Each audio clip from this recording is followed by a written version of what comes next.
1 Samuel 30ஆம் அதிகாரம் 4ஆம் வசனம் வாசிங்க பார்க்கலாம். அப்பொழுது தாவீதும் அவனோடு இருந்த ஜனங்களும் அழுகிறதற்கு தங்களில் பலன் இல்லாமல் போக மட்டும் சத்தமிட்டு அழுதார்கள். தண்ணி ஸ்டாப் ஆயிடுச்சு, சவுண்ட் வருது. கண்ணுல இருந்து தண்ணி வந்து வந்து வந்து வந்து அழுது அழுது அழுது அழுது அழுது அழுது டேங்க் காலி ஆயிடுச்சு. ஆனா சவுண்ட் மட்டும் வருது. இப்படிப்பட்ட ஒரு சூழ்நிலை, யாரால் இப்படிப்பட்ட ஒரு வேதனை வந்தது? சத்தமா சொல்லுங்க. சத்துருக்களால், பகைவர்களால் தாவீதுக்கு வந்த ஒரு பெரிய நெருக்கடி. ஆனா என்ன ஆனது? இதே வேத பகுதி சொல்லுகிறது, தாவீது எத்தனை உறுதியானவனா இருந்தாலும், எவ்வளவு ஸ்ட்ராங்கான ஆளா இருந்தாலும், அவன் கூட உடைந்து போகக்கூடிய அளவுக்கு சத்துருக்கள் வேலை பார்க்க ஆரம்பிக்கிறாங்க. எவ்வளவு பெரிய ஸ்ட்ராங்கான ஆள் நாம் பார்க்காத ஆட்களாங்க. வாழ்க்கையில ஒரு வயசுல சத்துருக்கள் மூலம் ஒரு பிரச்சனை வரும் பாருங்க. நல்லா இருப்பாங்க, ஆக்டிவா இருப்பாங்க, பிரிஸ்கா இருப்பாங்க, எப்பவுமே பாத்தீங்கன்னா ஒரு செலிப்ரேஷன் மோட்லயே இருப்பாங்க. வாழ்வில் சத்துருக்கள் மூலம் ஒரு பிரச்சனை வரும் பாருங்க, அவ்வளவுதான். அதுக்கப்புறம் பாத்தீங்கன்னா கொண்டாட்டம் போயிடும், ஆற்றல் போயிடும், ஸ்ட்ரென்த் போயிடும், பராமரிப்பு போயிடும். அப்படியே எத்தனை பேர் நான் இன்னைக்கும் இருக்காங்க. இன்னைக்கு கூட சொல்ல முடியும், எனக்கு தனிப்பட்ட விதத்துல நல்லா இருந்தாங்க பாருங்க. சத்துருக்கள் மூலம் அவர்களுக்கு வந்த சில சிக்கல்கள், பிரச்சனைகள், நிந்தைகள், அவமானத்தில் உடைந்து போனவங்க அவங்க தான். உயிர் மட்டும்தான் இருக்குங்க. சந்தோஷம் போயிருச்சு, லைஃப்ல பலன் போயிருச்சு, முன்பு இருந்த அந்த ஆற்றல் இல்லை, அந்த ஒரு குதூகலம் இல்லை, எல்லாமே உடைஞ்சு போயிட்டு ஏதோ வாழ்ந்துகிட்டு இருக்குன்ற மாதிரி வாழக்கூடியவர்கள் இன்னைக்கு இந்த உலகத்தில் ஏராளம் ஏராளமான பேர். ஏன்? சத்ரு வச்ச செய்வின் அது மாதிரி, சத்ருவினால் வந்த தொந்தரவுகள் அது மாதிரி. ஆனா இன்னைக்கு நான் உங்களுக்கு ஒரு நல்ல செய்தி சொல்லுகிறேன். சத்துருக்கள் உங்களை விட எவ்வளவு பெரிய நபர்களா இருந்தாலும், தேவ பிள்ளைகளுக்கு இருக்கக்கூடிய ஒரு பெரிய அடைக்கலம் கர்த்தருடைய வார்த்தையும் வசனமும்.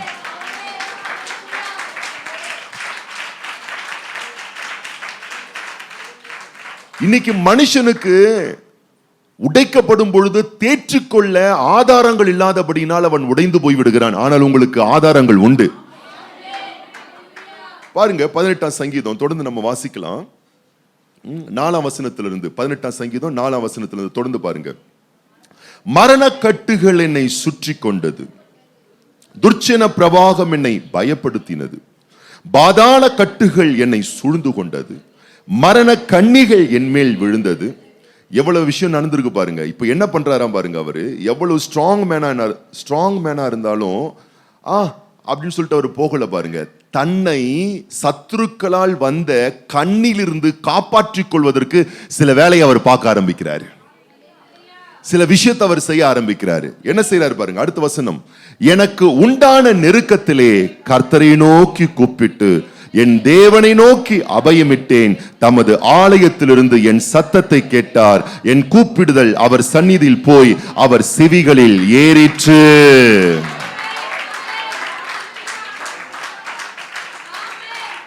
இது இந்த வேலை நம்ம பார்க்கலன்னு வச்சுக்கொள்ளுங்களேன். இந்த வேலை நம்ம பார்க்கணும். இந்த வேலை தான் என்ன பண்ணுதுன்னா, உலக மக்களுக்கும் உங்களுக்கும் ஒரு பெரிய வித்தியாசத்தை ஏற்படுத்துது. இந்த வேலை தான். அவங்களுக்கு வரா மாதிரியே நமக்கும் சத்துருக்கள் மூலம் இடையூறுகள், தொந்தரவுகள், நிம்மதியற்ற நிலைகள் வரும்பொழுது அவங்க என்ன பண்றாங்கன்னா, சினிமா தியேட்டருக்கு போயிடுறாங்க. போய் கொஞ்சம் பார்த்தா கொஞ்சம் பெட்டரா இருக்கும் போல, கொஞ்சம் ஒயின் ஷாப்புக்கு போயிடுறாங்க, கொஞ்சம் பிக் அடிச்சா, ஆஃப் அடிச்சா, கோட்டர் அடிச்சா கொஞ்சம் தெம்பா இருக்கும். இல்ல உலக ஸ்நேகம் ஏதாச்சும் ஒன்று பண்றான் பாருங்க, சிற்றின்மங்களுக்குள்ள போயிடுறாங்க. அந்த நேரத்துக்கு அதுக்கு அவனுக்கு ஒரு பிளஷரை கொடுக்கும்.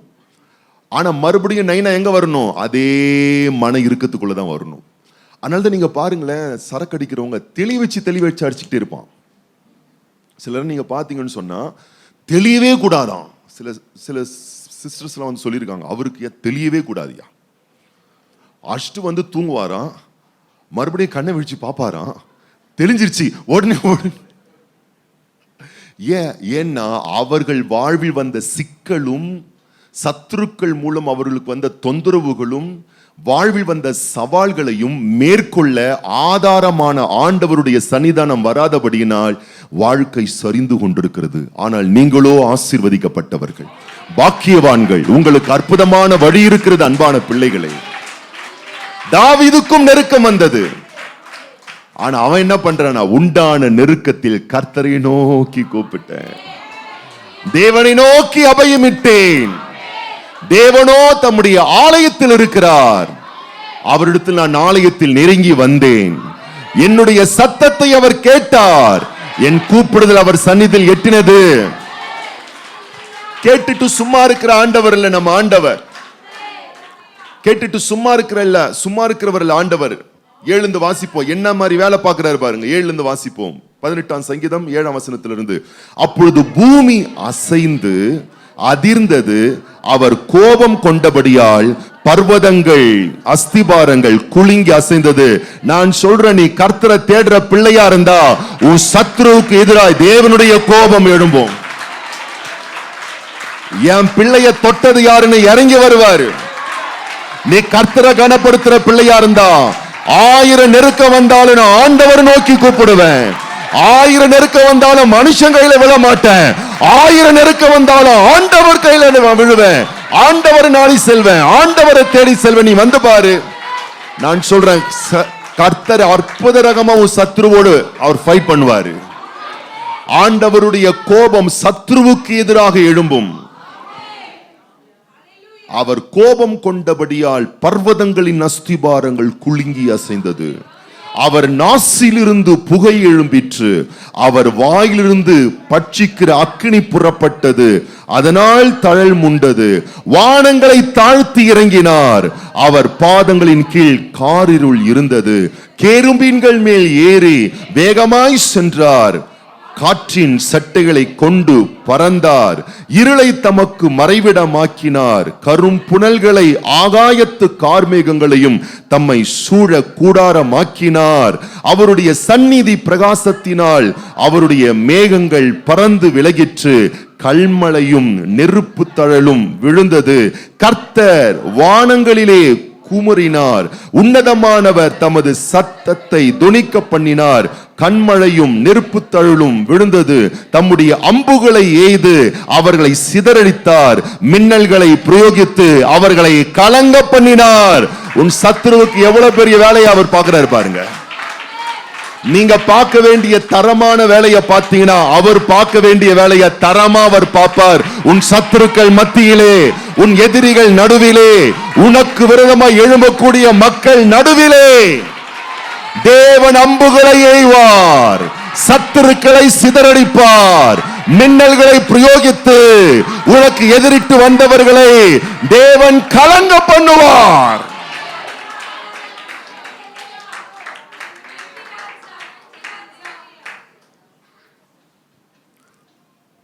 வருது, சத்துருக்கள் மூலம் ஒரு நெருக்கம் வருது.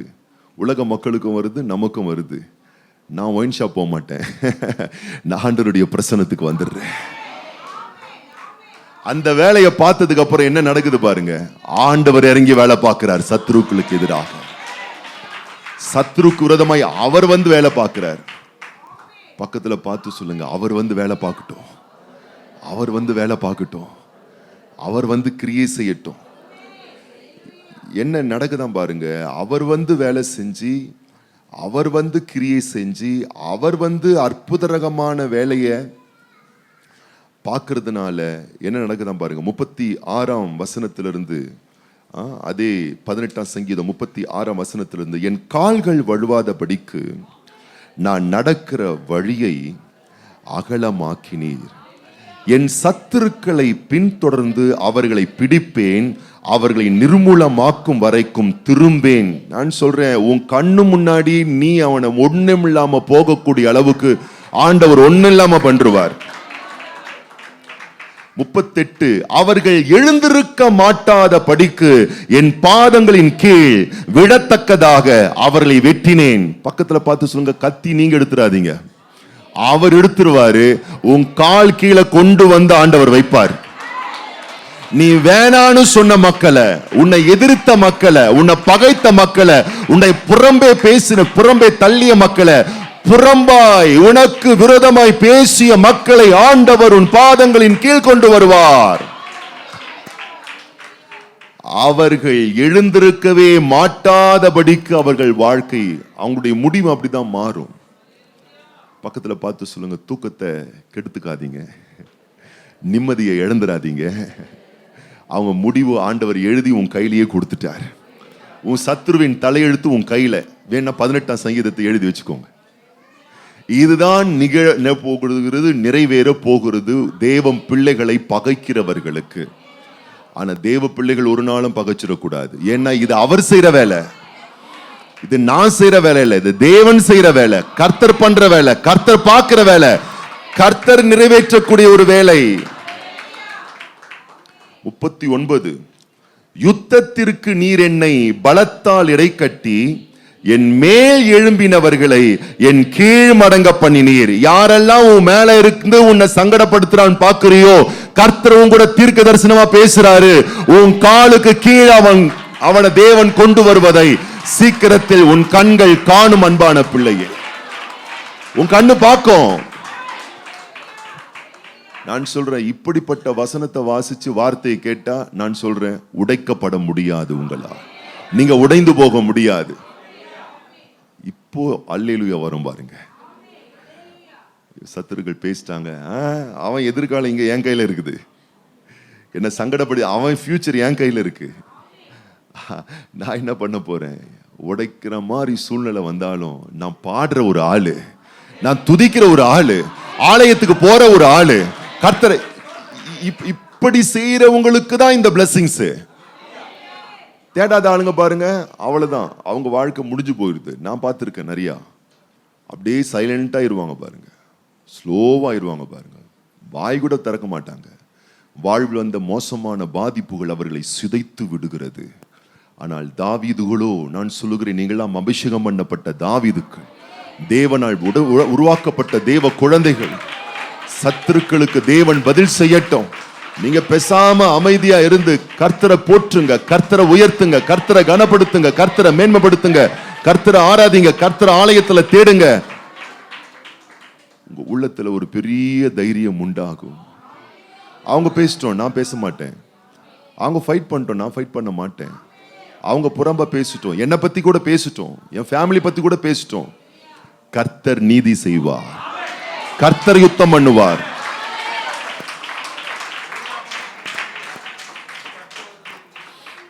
ஒரு ஐயா சொன்ன சாட்சி நான் அப்படியே சொல்றேன். அவர் சொன்ன சாட்சி நான் அப்படியே சொல்றேன். அவர் ஒரு அரசாங்க வேலை செய்தவர், நல்ல மனுஷன், நீதிமான். அவர் என்ன தப்பு பண்ணாருன்னா, அவர் கம்பெனியில ஃப்ரீயா இருக்கிற டைம்ல ஆட்களை கூப்பிட்டு ஜோம் பண்ணுவார். இதான் அவர் பண்ண தப்பு. தானியல் மாதிரி போல கம்பெனில பாருங்க, பெரிய ஒரு டீமே எழும்பிடுச்சு அவருக்கு எதிராக. அதுல முக்கியமா வேலை பார்த்தது ஒரு ஒரு ஒரு குறிப்பிட்ட நபர். அந்த ஆள் சவால் விட்டானா பாருங்க, இந்த ஆளை இந்த வேலையை விட்டு தூக்காம நான் ஓய மாட்டேன்னு சொல்லிட்டு அவர் மேல இல்லாத பழிய போட்டு அவரை குற்றம் சாட்டி, அது கம்பெனியினுடைய நிர்வாகத்துக்கிட்ட போயிட்டு அவரை குறித்து இல்லாததை பொல்லாததெல்லாம் எழுதி எழுதி எழுதி எழுதி எழுதி அனுப்பி அவர் வேலையிலிருந்து தூக்குறதுக்காக எல்லா வேலையும் பார்த்தாங்களாம். கம்பெனி நிர்வாகம் அவரை கூப்பிட்டுச்சான். நிர்வாகம் கூப்பிட்டுட்டு, இது மாதிரி உன்னை வேலையிலேருந்து நாங்கள் எடுக்க போகிறோம், இது மாதிரிலாம் நீ பண்ணியிருக்க, உன்னை குறித்து இந்த லெட்டர்ஸ்லாம் வந்திருக்கு அப்படின்னு லெட்டரை காட்டினாங்களாம். நீ என்ன பதில் சொல்கிற? அப்போ அவர் சொன்னாராம், அந்த தேவ மனுஷன் சொன்னாராம், ஐயா, நான் உண்மையான தேவனை ஆராதிக்கிறேன், நான் எந்த குற்றமும் யாருக்கும் நான் செஞ்சதில்லை, வீணா அவங்க இதுல எழுதப்பட்டதெல்லாம் உண்மை என்று சொன்னால், இது உண்மை என்று சொன்னால் நீங்க விசாரணை பண்ணிக்கோங்க, நான் வெளியே போக ஆயத்தம். இல்லை என்று சொன்னால், அவர் சொன்னார், இல்லை என்று சொன்னால், கையில ஒரு பேப்பர் ஏதோ ஒன்று வச்சிருந்தாராம். இந்த பேப்பர் அவர் அந்த பேப்பரை கிழிச்சு, அந்த பேப்பரை கிழிச்சு சொன்னாராம், அது அவரு பேப்பரை கிழிச்சு, இந்த பேப்பர் கிழிஞ்சா மாதிரி அவங்க வாழ்க்கை கிழியும் அப்படின்னு சொல்லிட்டு போயிட்டாராம். நீதிமானுடைய வார்த்தை. இவர் பாருங்க, போய் ஃபைட் பண்ணல, துன்புறுத்தல, ஒண்ணுமே பண்ணல. ஆனா அவருடைய வேலைக்கே பாருங்க ஓல வச்சுட்டாங்க. கடைசியில பாத்தீங்கன்னா யாரு பிரச்சனை பண்ணாங்களோ அந்த குறிப்பிட்ட நபர் ரயில்வே கிராசிங்ல ட்ரெயின் ஏறி பேப்பர் கிழிஞ்ச மாதிரி 2 துண்டா அவருடைய உடல் போச்சு. ஆனா கம்பெனில நிர்வாகம் எல்லாம் விசாரணை பண்ணி இவர் நிரபராதி, எந்த குற்றமும் செய்யாதவர் என்று சொல்லி மீண்டும் அவர் பணி செய்ய ஆரம்பிச்சார். இதை ஒரு கூட்டத்தில் அவரே சொன்னார். அதனாலதான் நான் சொல்றேன், பக்கத்துல பார்த்து சொல்லுங்க, நீங்க நீதிமான். உன்னை ஒருத்தன் தொட்டான அவன் கெட்டான், உன்னை தொட்டா அவன் செத்தான். அதனால நீ தைரியமா இரு, நீ பயப்படவே பயப்படாத. அவன் எவ்வளவு பெரிய கொம்பனா இருந்தாலும் பரவாயில்ல, அவன் எவ்வளவு பெரிய அப்பட்டக்கரா இருந்தாலும் பரவாயில்ல, நீ கெத்தாரு, நீ தைரியமாறு, நீ நீதிமான், நீ குற்றம் செய்யாத பிள்ளை, நீ நீதிமான், வார்த்தையின்படி வாழ்ற பிள்ளை. சத்துருவின் வார்த்தையை கேட்டு நீ துவண்டு போகாத, நீ ஒரு நாள் உடைஞ்சு போகாத. கர்த்தர் உனக்காக யுத்தம் பண்ணுவார், அவரே பதில் செய்வார், அவரே பார்த்துப்பாரு. ஆனா நீங்க ஒரு நாளும் ஃபைட் பண்ண போயிடாதீங்க, நீங்க ஒரு நாளும் பிரச்சனை பண்ண போயிடாதீங்க. நான் சொல்றேன், உங்க வேலை அதிகங்க, உங்ககிட்ட இருக்கக்கூடிய பொறுப்பு அதிகம், உங்ககிட்ட இருக்கக்கூடிய உத்தரவாதம் அதிகம். உங்க குடும்பத்தை நீங்கள் மேன்மையாக நடத்தி செல்வதற்கே 24 hours போதாது. அதுக்கே நமக்கு பெரிய வேலை இருக்கு. இந்த வேலையை நம்ம எங்க பாக்குறது? 2 கைகளை உயர்த்தி, ஆண்டவரே சத்துருக்களை நீங்க பாத்துக்குங்கப்பா. அல்லேலூயா. சத்துருவின் வார்த்தைகள் எவ்வளவு வந்தாலும், அதை நான் கேட்டாலும் உடைந்து போகாத ஒரு உறுதியான இருதயத்தை எனக்கு தாங்கப்பா. சத்துருக்கள் எவ்வளவு பேசினாலும், நான் அதை கேட்டாலும் கேள்விப்பட்டாலும் நான் மனம் உடைந்து போகாதபடி, ஆண்டவரே நான் காயம் அடையாதபடி என்னுடைய இருதயத்தை பலப்படுத்தி, திடப்படுத்தி, ஸ்திரப்படுத்தி, எத்தனை காயங்கள், பழிவேதனைகள், சுமைகள் வந்தாலும் அதை மேற்கொண்டு ஒவ்வொரு நாளும் சத்துருக்களுடைய அவலட்சணமான வார்த்தைகளை கேட்டு துவண்டு போகாத அளவுக்கு எங்களுடைய உள்ளங்களை உறுதிப்படுத்தும், எங்கள் இருதயங்களை உறுதிப்படுத்தும், எங்கள் சிந்தனைகளை உறுதிப்படுத்தும், எங்களை பலத்தால் இடைக்கட்டும்.